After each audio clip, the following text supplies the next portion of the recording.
दोस्तों, हाल ही में बॉलीवुड के अभिनेता रणदीप हुड्डा का विवाह हुआ मणिपुर की सुंदरी के साथ, जिसका नाम है लिन लइसराम। अब हम में से बहुत सारे लोग हैं जो शायद लिन लइसराम को नहीं जानते होंगे और वो ये सोचते होंगे कि वो कोई मणिपुर की लड़की है जिस पर रणदीप हुड्डा का दिल आ गया और दोनों ने शादी कर ली। तो मेरे दोस्त, आप बिल्कुल गलत हैं। लिन लइसराम, आपको ये बता दूं कि मॉडलिंग की दुनिया में और एक्टिंग की दुनिया में बहुत बड़ा नाम है। अब वो कौन है, उनका अतीत क्या है, उनका वर्तमान क्या है और वो क्या करती हैं, इस बारे में मैं आपको इस वीडियो में बताने जा रहा हूं। तो इस वीडियो में कहीं स्किप मत करिएगा। और आपको ये भी बता दूं कि जैसा मैंने थंबनेल में बताया है कि उनका आखिरकार शाहरुख खान और विजय माल्या के साथ क्या कनेक्शन है, वो भी आपको इस वीडियो में बताऊंगा। तो वीडियो बहुत इंटरेस्टिंग होने वाला है, इसे कहीं स्किप मत करिएगा। पसंद आए तो इसे लाइक, सब्सक्राइब और फॉलो जरूर करिएगा। तो चलिए करते हैं वीडियो की शुरुआत। तो दोस्तों, लिन लइसराम का अगर पूरा नाम हम आपको बताएं तो उनका पूरा नाम है लिनथिन गोम्बी लइसराम और उनका जन्म 19 दिसंबर 1985 को इम्फाल जिले में हुआ था, जो कि मणिपुर राज्य में आता है, या फिर ये कहें कि मणिपुर की वो राजधानी है। अब दोस्तों, लिन के जो पिता हैं वो एक बैंकर रह चुके हैं। इसके अलावा एक प्रो स्पोर्ट्स पर्सन भी हैं। उनके अंदर स्पोर्ट्स का काफी इंटरेस्ट है। और आपको ये बता दें, आर्चरी यानी जो तीरंदाजी है उसमें वो मणिपुर आर्चरी एसोसिएशन के प्रेसिडेंट भी रह चुके हैं। अब लिन की जो मां है वो एक नर्सिंग सुपरिटेंडेंट रह चुकी हैं और मणिपुर के बेहतरीन प्राइवेट अस्पताल में वो नौकरी कर चुकी हैं। इसके अलावा लिन के एक बड़े भाई भी हैं, लिन की एक बड़ी बहन भी है और इनकी जो सिस्टर इन लॉ है वो भी मणिपुर की एक जानी मानी अभिनेत्री हैं।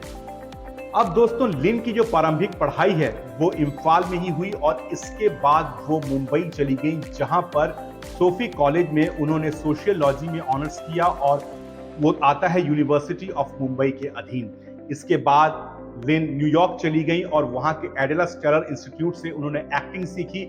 और एक समय ऐसा भी आया कि न्यूयॉर्क हो, फिर चाहे कैलिफोर्निया हो, लॉस वेगस हो, सारे एयरपोर्ट्स में उनकी तस्वीरें लगी रहती थी, क्योंकि उन्होंने बड़े बड़े ब्रांड्स के लिए प्रमोशन भी किया। उन्होंने बड़े बड़े ब्रांड्स के लिए उन्होंने एडवर्टाइजमेंट्स किए, जिसके कारण उनकी तस्वीरें होर्डिंग्स जिसके कारण उनकी होर्डिंग्स एयरपोर्ट्स पर लगी रहती थी। आपको यहां भी बता दूं कि न्यूयॉर्क की जो मशहूर ओज़ेरो ज्वेलरी है उसकी भी वो ब्रांड एम्बेसडर रह चुकी हैं। अब इसके बाद लिन तकरीबन 2007 में वापस इंडिया पहुंचती हैं और यहां पर उन्हें एक मॉडलिंग एजेंसी स्पॉट करती है। आपको यह बता दूं कि 2008 में नॉर्थ ईस्ट की जो ब्यूटी कंपटीशन हुई थी उसमें भी लिन सेकंड नंबर पर रही थी, दूसरे पायदान पर रही थी। अब ये मॉडलिंग एजेंसी मुंबई में उनको स्पॉट करती है और इसके बाद बहुत सारा काम एज अ मॉडल वो करती हैं। इंडियन फैशन वीक में भी वो हिस्सा लेती हैं। अब ये बताओ कि शाहरुख खान से उनका क्या कनेक्शन है।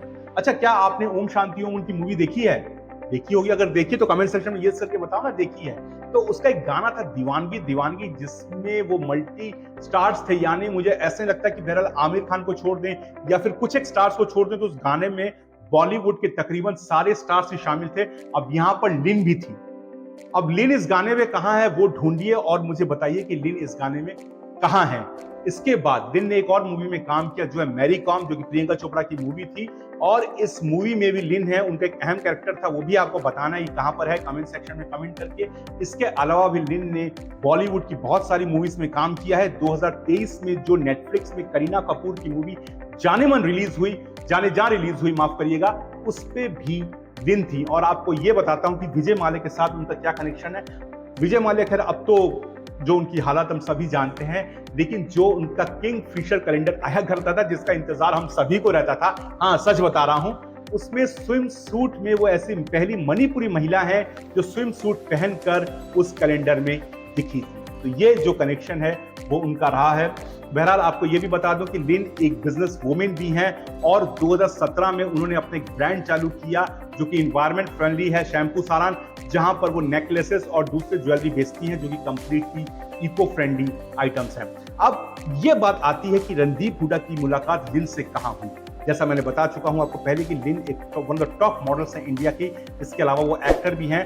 तो जब वो जो नसरुद्दीन शाह हैं, उनका जो ट्विटर ग्रुप है मॉटली, जब वहां पे वो काम कर रही थी, वहीं पर रणदीप हुड्डा से उनकी मुलाकात हुई, फिर आखिरकार हुई, फिर दोस्ती प्यार में बदली और प्यार अब शादी में तब्दील हो चुका है। और जैसा हमने देखा कि मणिपुर में बड़े ही ट्रेडिशनल तरीके से, बड़े ही पारंपरिक तरीके से दोनों ने शादी की और और हम तो शुभकामनाएं उन्हें दे सकते हैं। और बहरहाल ये जो सारा है, ये लिन का पूरा इतिहास रहा है। तो जो लोग ये सोचते हैं कि लिन शायद कोई ऐसी लड़की है जो अचानक रणदीप हुड्डा को मिली और उससे शादी कर ली, ऐसा कुछ नहीं है। वो अपने आप में एक टॉप मॉडल हैं, एक्ट्रेस रह चुकी हैं, बिजनेस वोमन भी हैं। तो ये उनका पूरा एक थोड़ा सा इतिहास था जो मैं आपको बताना चाहता था। उनकी जो बायोग्राफी है वो मैं आपको बताना चाहता था। बहरहाल ये वीडियो आपको कैसा लगा हमें कमेंट सेक्शन में कमेंट करके जरूर बताइए, और अगर अच्छा लगा हो और आपको इस वीडियो के बारे में क्या कहना है वो भी कमेंट करके बताइए, और आप किस तरीके का वीडियो चाहते हैं हमसे वो भी बताइएगा दोस्तों। और एक बात और बताता चलूं कि अगर आप इंडिया के किसी भी हिस्से में रहते हैं और हमसे वीडियोस बनाना चाहते हैं, क्योंकि हमारा काम बिजनेस वीडियोस बनाने का है, अगर आप वीडियोस बनाना चाहते हैं तो हमसे जरूर कांटेक्ट करिएगा। हम आपके बिजनेस का वीडियोस बनाते हैं और इससे मदद करते हैं कि हम फेसबुक में और ऑनलाइन में ग्रो करा पाए। हमारा नंबर स्क्रीन पर दिया गया है। बहरहाल मिलूंगा आपसे अगले वीडियो में। दीजिए।